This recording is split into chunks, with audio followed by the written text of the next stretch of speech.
I invite our President of World Congress of Overseas Pakistanis, Dr. Suhail Chughtai. So I'd like, sir, please come on stage and please welcome all of us formally. Thank you.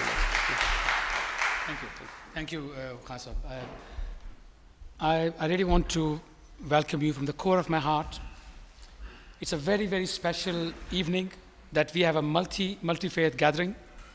And the World Congress of Overseas Pakistanis has a special emphasis on integration.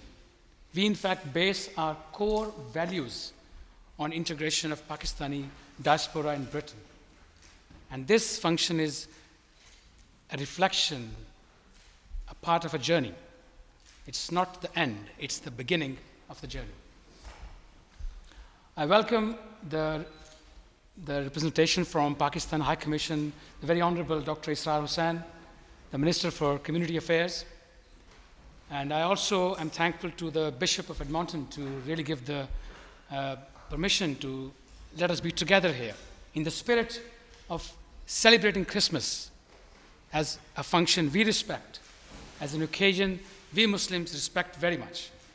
And you also heard from Barrister Gul Namaz that the Prophet Jesus Christ is well respected by Muslims. And we want to affirm this feeling that we are here to share the joy you're going to have in the next few days. And we also want to reflect that as much as we respect functions of other faiths, we also feel that any community living in Britain, let alone Muslims, should draw the respect on the similar grounds. There are several barriers to integration. You name one, like language, like culture, religion. And there's so many, but the biggest barrier is not knowing that we can overcome them. We can overcome these barriers by meeting like this, by getting together. And this event is an example of what we are trying to do here, what we're trying to achieve. And I hope that the spirit you've come today continues as you leave. And you leave with the message that there are many things which you can ignore, which are less important. The most important thing is moving together in a multicultural society like Britain. Any multicultural society, not only Britain, needs interfaith respect and cross-cultural tolerance.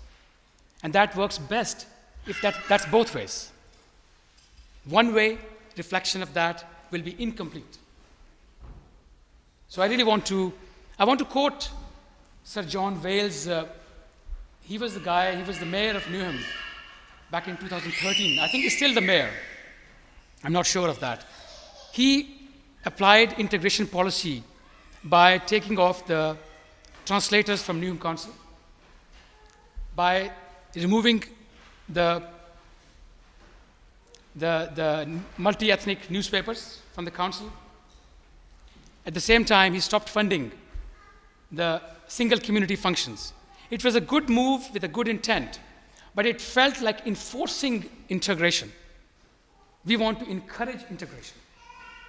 There's a subtle difference. Enforcing integration as compared to encouraging integration. Look at the example of Suffolk.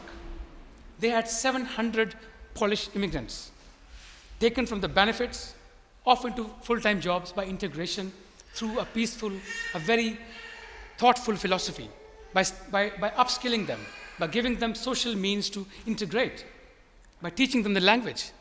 And that's encouraging integration. And that's what we request, that's what we ask for.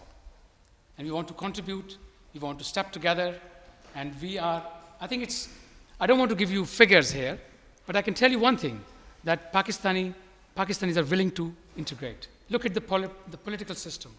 Look at the number of voters of Pakistani community increasing every year.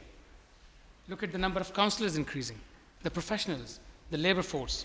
So yes, we are there to become part of the prosperous Britain, and we want to do our best, whatever it takes, to make this country a great economy. Thank you very much. I really want to welcome you once again. Thank you.